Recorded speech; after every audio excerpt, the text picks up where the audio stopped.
Mukul and Tony lived in the beautiful hillside town of Kantar. On the edge of the town was a thick forest where many animals lived. Every evening after school, Mukul and Tony would go to play with their friends in the field near the woods. They greatly enjoyed themselves, running in the green field, throwing stones into the brook, and shouting back to the chirping sparrows. One evening, the two friends were so busy at play that they didn't notice it was getting dark. They had run too far from the town towards the woods. All other children had gone home. Mukul and Tony were lost in the woods. The boys knew there were wild animals in the woods. They held each other's hand and walked in terror. Tony said, "We can't hope to get home tonight. Let's climb a tree and spend the night there." Mukul agreed, and soon they were sitting on a thick branch of a tree. "Let's pray to God that the elves and fairies of the woods protect us," said Mukul. The boys soon dozed off. Late in the night, they were awakened by loud noises of metals clashing and banging mixed with people's voices. "Mukul, we're saved! It must be Mom and Dad with the police. Let's get down." As they approached the source of the sound, they found it was not their parents, but men carrying lanterns, axes, saws, and a bag of other tools. They were arguing about which trees they should cut. Tony and Mukul were shocked to see this.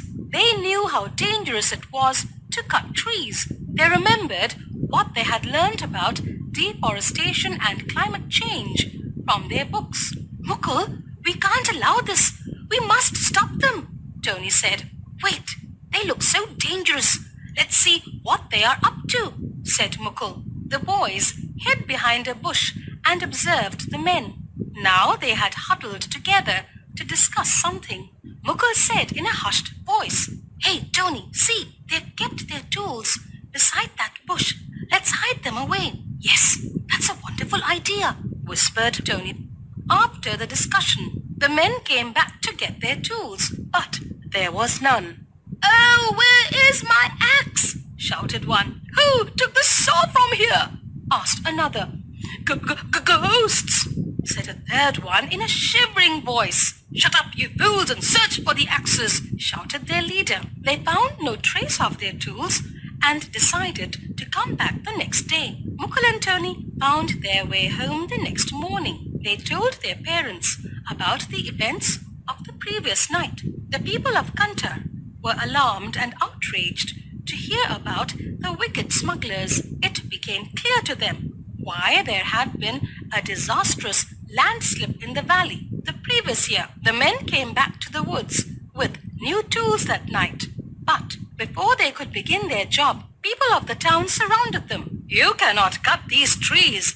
They belong to all the people of the valley. Who are you to say that? We earn our livelihood by selling wood," said one of the men. Mr. Narayan, a well-known journalist of Kantar, said, "Do you know what will happen if you cut down trees? These trees keep our air clean, bring rain, and keep our hillside beautiful.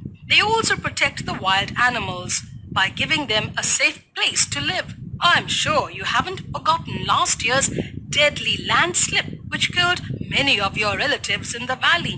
The landslip happened because there weren't enough trees on the hilltop to keep the soil together.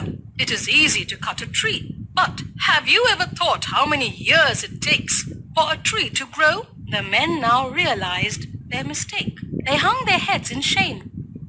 The next evening, when Mukul and Tony ran into the woods to play, they were taken aback by what they saw. The same men were there again, but this time they were planting little saplings to grow more trees.